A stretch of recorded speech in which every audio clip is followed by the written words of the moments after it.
I think this might be the end. For us, anyway. Man and all that we've accomplished. I've had plenty of time to think about it since the last time I saw the sun. The last time I'd ever see it. It's not the end of the world, but it is for us. I guess it started about a month ago. Could be longer. Can't tell. I only have the clocks scattered around the house to tell me how long it's been, and half of those are dead now. Anyway, I'm straying from the point. It was on the news. Cruise ship sank for no reason. It wasn't damaged, just pulled straight down. Then the rest of the stories flooded in. Everything in the water was sinking. Oil rigs disappeared, people on the beach pulled down into the abyss. Nobody seemed to be able to explain why this was happening. Nothing floated anymore. It was bizarre, to say the least.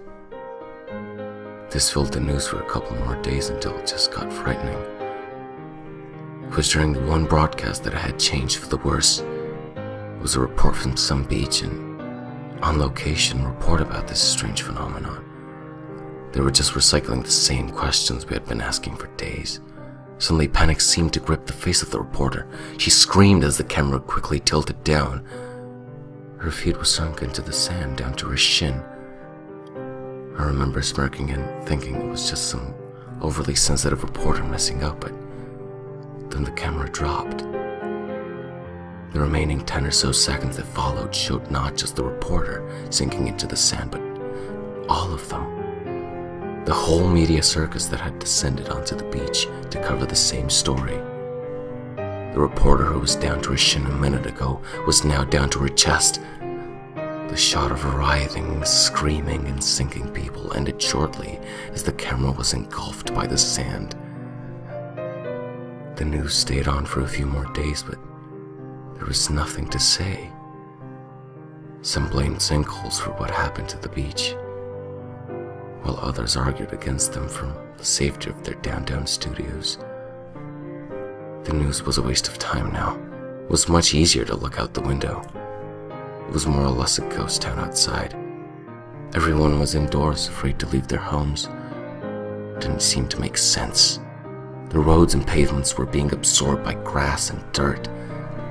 Street signs and traffic lights were being consumed by the plants. Houses too. Some people tried to run, jumping from rooftop to rooftop, looking for higher ground. Occasionally, while flicking through what was left of the TV broadcasts, I saw that skyscrapers had become refugee camps. I had made one trip out of the house since this started, across the rooftops, an attempt to get some supplies from a nearby supermarket, but that plan seemed to be a waste of time. It was a husk by the time I got there, looted and pillaged. There was all the evidence I needed to see how bad this whole thing was. It's easy to be in denial about something, like whatever this is, until it really seems to affect you. When I got back to my house, I noticed something. My car was gone. Well, almost. You could still see the top poking out from the overgrowth and loose soil. And not just my car, all of them. Bigger vehicles were still in sight, only partially obscured, but they were going down too. A few days later, my whole bottom floor was subterranean. I had managed to block the windows and door from bursting in from all the dirt and soil, but it was just a cell now, a mausoleum. Not somewhere I wanted to be. I spent most of my time by an upstairs window, staring at the hostile world outside. My neighbor died yesterday. He fell off of his roof and was swallowed by the earth. He's not the first person to do that either. What made it notable was why he fell. He was trying to stop his dog from getting out. The dog's fine. Well, I assume so. It ran off. They're not affected. The animals.